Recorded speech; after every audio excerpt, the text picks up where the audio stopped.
Hello friends, आज मैं आपको दो वीडियोस भेजूंगी लेसन नंबर 5 पे। लेसन नंबर 5 में हमारा एसिड, बेस एंड साल्ट। मैंने पहले वीडियो में भेजा, बताया आपको what is mean by acid, what is mean by base and what is mean by salt. अब हमको पढ़ना है आयनिक कंपाउंड्स यानी ionic bond. What is mean by ionic compound? Ionic compound बनते हैं आयनिक बॉन्ड से। अब ये आयनिक बॉन्ड क्या होते हैं?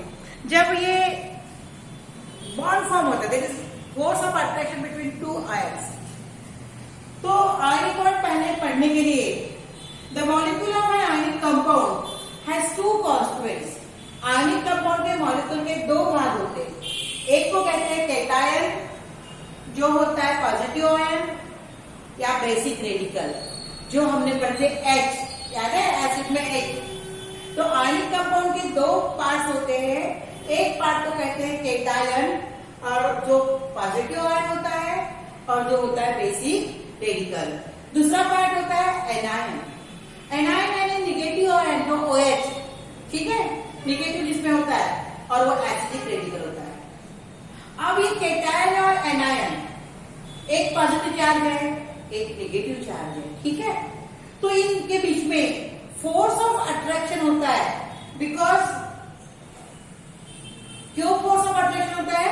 क्योंकि they are oppositely charge. Positive opposite charge है, so there is a force of attraction between two, and the जो फोर्स ऑफ अट्रैक्शन के कारण जो दोनों आपस में मिल जाते उसे कहते हैं आयनिक बॉन्ड। समझ में? There is a force of attraction between the ions. Ions का फॉर्म हो रहा है कैटायन और एनायन। कैटायन और एनायन क्या है? ये आयन्स है। ये आयन्स किससे बनते हैं? एलिमेंट से, एटम से बनते हैं। समझ में आया ना? एलिमेंट से। तो ये शायद मैंने इसके पहले आपको पढ़ाया था कि इलेक्ट्रॉनिक कॉन्फ़िगरेशन, क्या पढ़ा था? इलेक्ट्रॉनिक कॉन्फ़िगरेशन बताया था ना। The distribution of electron 8th class में, the distribution of electron in the different shape is known as electronic configuration. Atomic number, atomic mass number, ये सब पढ़ा था 8th क्लास में। तो atomic number क्या होता है? The number of proton and the number of electron present in an atom is known as atomic number. ये प्रोटॉन, न्यूट्रॉन, इलेक्ट्रॉन अपन सब 8th क्लास में पढ़े थे कि जितने भी प्रोटॉन रहते हैं तो प्रोटॉन को होता है पॉजिटिव चार्ज और इलेक्ट्रॉन को होता है नेगेटिव चार्ज। तो ये हमको पढ़ना है ionic compound.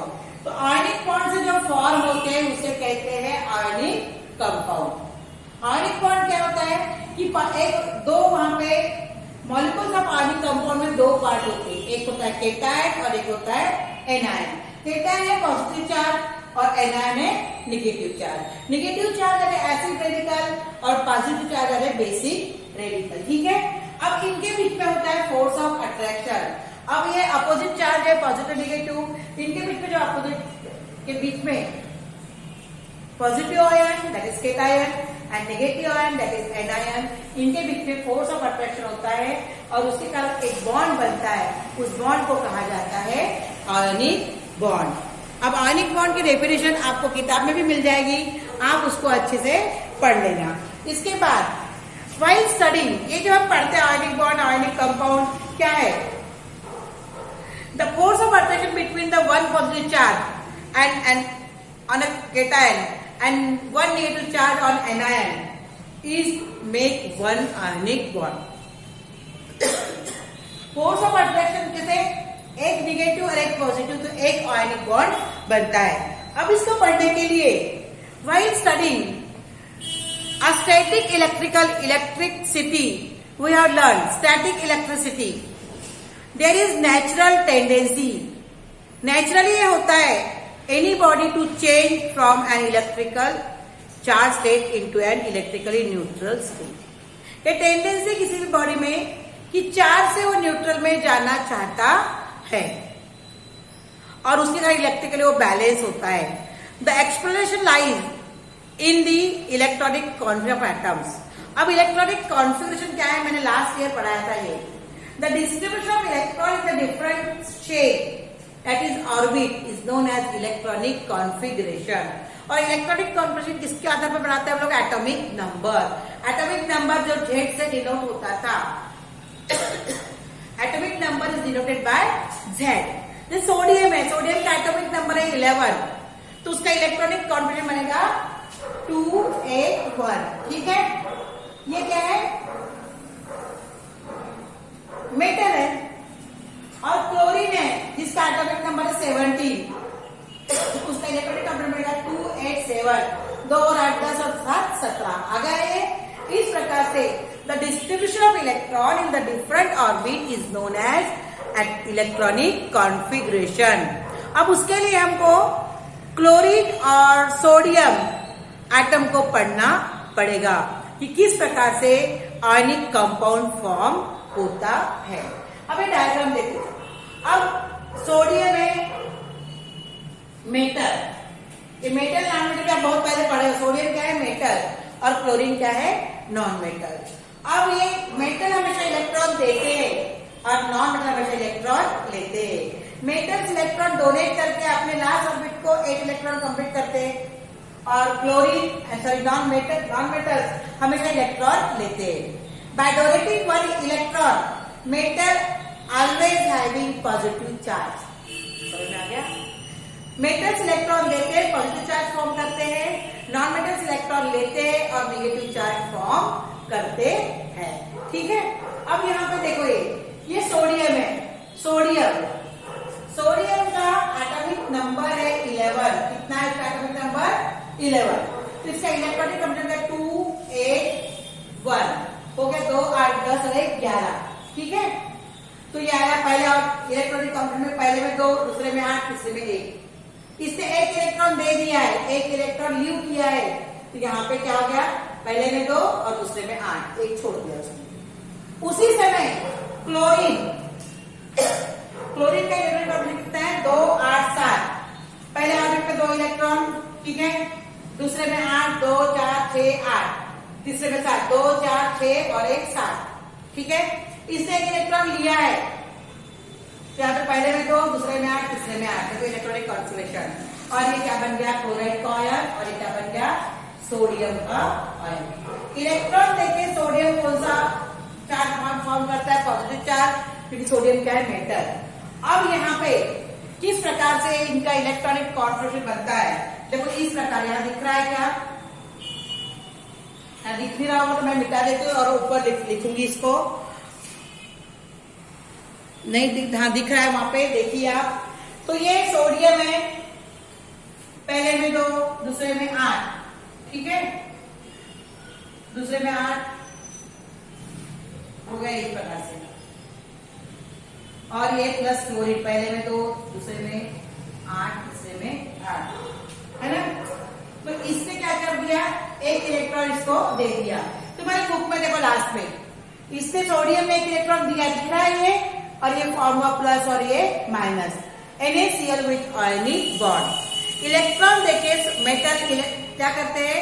Positive charge form करते हैं, और इलेक्ट्रॉन लेके नॉन मेटल क्या करते हैं?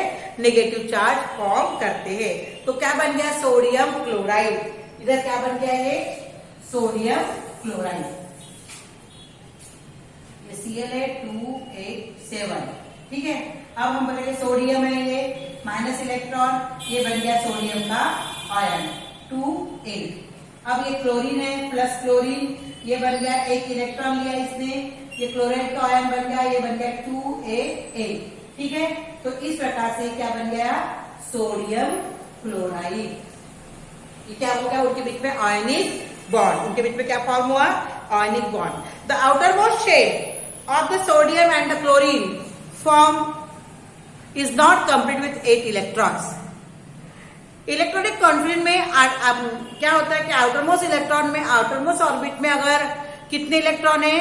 8, तो वो क्या कहलाएंगे? ऑक्टेट। तो वो केमिकली इनएक्टिव हो जाते हैं। अब इन दोनों के पास आउटरमोस्ट में 8 इलेक्ट्रॉन नहीं है, इसके लिए वो आउटरमोस्ट ऑर्बिट कंप्लीट करने के लिए वे लोग हाईली क्या रहते हैं? Reactive. An electronic configuration with a complete octet indicate that stable. Further, an ionic bond is formed between oppositely charged sodium and chlorine, and therefore an ionic compound sodium chloride instability is form. अब इसके पास outer में 1 electron, इसके पास कितना है, outer में कितने electron, इसके पास 7। तो ये देता, एक देता है, वो एक देता है, दोनों अपने आउटर ऑर्बिट क्या कर देते हैं, कंप्लीट कर देते और एक स्टेबल कंपाउंड फॉर्म करते। तो क्या करेगा, सोडियम क्लोराइड, जिसको हम कहते हैं खाने का नमक। हम क्या बोलते हैं उसको, खाने का नमक, सोडियम क्लोराइड। ठीक है, अभी मैंने आपको ये आयनिक कंपाउंड पढ़ाया है। आप इसमें आयनिक बॉन्ड, आयनिक कंपाउंड, आयनिक बॉन्ड्स के कारण जो कंपाउंड बनते हैं उसे आयनिक कंपाउंड कहते हैं। आयनिक कंपाउंड हमेशा मेटल और नॉन मेटल के बीच में होता है। समझ में आया ना, कि इलेक्ट्रॉन देने वाला होगा और इलेक्ट्रॉन लेने वाला होगा। जो इलेक्ट्रॉन देता है वो मेटल है, जो इलेक्ट्रॉन लेता है वो क्या है, नॉन मेटल। इलेक्ट्रॉन देने वाला कैटायन फॉर्म करता है, इलेक्ट्रॉन लेने वाला एनायन फॉर्म करता है। कैटायन यानी पॉजिटिव चार्ज और एनायन यानी निगेटिव चार्ज। ठीक है, आप ये अच्छे से पढ़ लो। मैंने वैसे भी 8th क्लास में आपको ये सब चीज पढ़ाया था, पर तो फिर भी रिकॉल नहीं होता होगा तो बुक पढ़िए। ठीक है, थैंक यू।